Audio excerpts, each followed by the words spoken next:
And nobody can go anywhere. And on Greenland, On Greenland now? yeah, on Greenland. How did we come up to Greenland? So, do you expect to take an action against Greenland? Well, I don't want to talk about Greenland. Let's talk about Venezuela, Let's talk Russia, about Cuba. Ukraine. We'll worry about Greenland in about 2 months. Let's talk about Greenland in 20 days. On Venezuela, we talked so much about energy. By the talk way, about Cuba. I will say this about Greenland. We need Greenland from a national security situation. It's so strategic. Right now, Greenland is covered with Russian and Chinese ships all over the place. We need Greenland from the standpoint of national security. And Denmark is not going to be able to do it, I can tell you. You know what Denmark did recently to boost up security in Greenland? They added one more dog sled. It's true. Sir, what would They thought that was a great move. what would the justification be for a claim to Greenland? What would the justification? Oh, I don't want to talk about Greenland now. Then I just say this. We need Greenland from the standpoint of national security. And the European Union needs us to have it. And they know that. I think there's some confusion that the operation in Venezuela will affect your relationship with Xi Jinping and China. No, I don't think so. I have a very good relationship. We have the power of tariffs, and he has other powers on us. Are you still planning to travel to see him in April? Yeah, I'll be going in April. I think there's some confusion from Americans and maybe the community in the world when it comes to what you said about Rodriguez earlier today in a phone Why? interview. You Why? said that she would face the same fate, if not worse, than Worse. Maduro. But Much it sounds worse. like you're talking to her on the phone I am. and wanting to work Not with me, her. my people are and just the you same thing. are considering her in power. Can you just clarify where you stand on Delcy Rodriguez I right don't now have being to. in I don't power? have to tell you. I just say that she will face a situation probably worse than Maduro, because Maduro gave up immediately. So she could also He be raised his captured- hand. He gave up, and he did the right thing, but he gave up. So we were so effective, and it was so fast and violent. It was very violent, but we were so effective. He raised his hands. He gave up.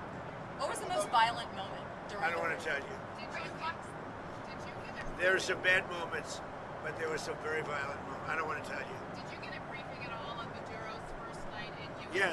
custody, and what can you tell us? I have a about total briefing on every aspect of it, but I don't think it's appropriate to talk to the press about it. You'll find out.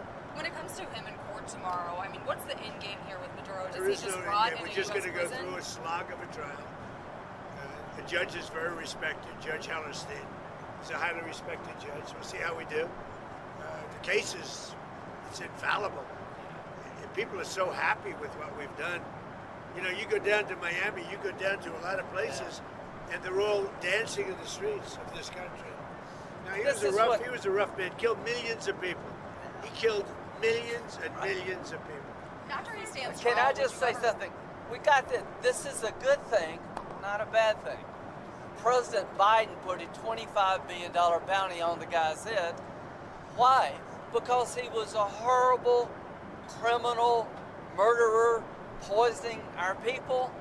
Every administration has been saying he's a threat to our country. He's a bad guy. This is the first guy that's actually done something about it. Here's the story for me. He could be in Turkey today, but he's in New York. So if you tell people in Cuba, you need to stop being a communist dictatorship threatening America, you should go somewhere else. You better take the offer. Maduro has nobody to blame but himself. He gave him a way out. He chose to defy Trump and the U.S. military, and his ass is in jail where he deserves to be, and every president has said the same thing, but he did it. One of the things that is happening, and I think you see it all the time, Howard, you've seen it, that Cuba is ready to fall. Yes. Cuba looks like it's ready to fall. I don't know if they're going to hold out. Was there a final But straw? Cuba now has no income. They got all of their income from Venezuela, from the Venezuelan oil. They're not getting any of it. And Cuba literally is ready to fall. And you have a lot of great Cuban Americans that are going to be very happy about this. Marco Rubio has really had your ear, it seems, throughout this entire process. I know that Vice President Vance was just down the street when this whole operation was playing out, but would you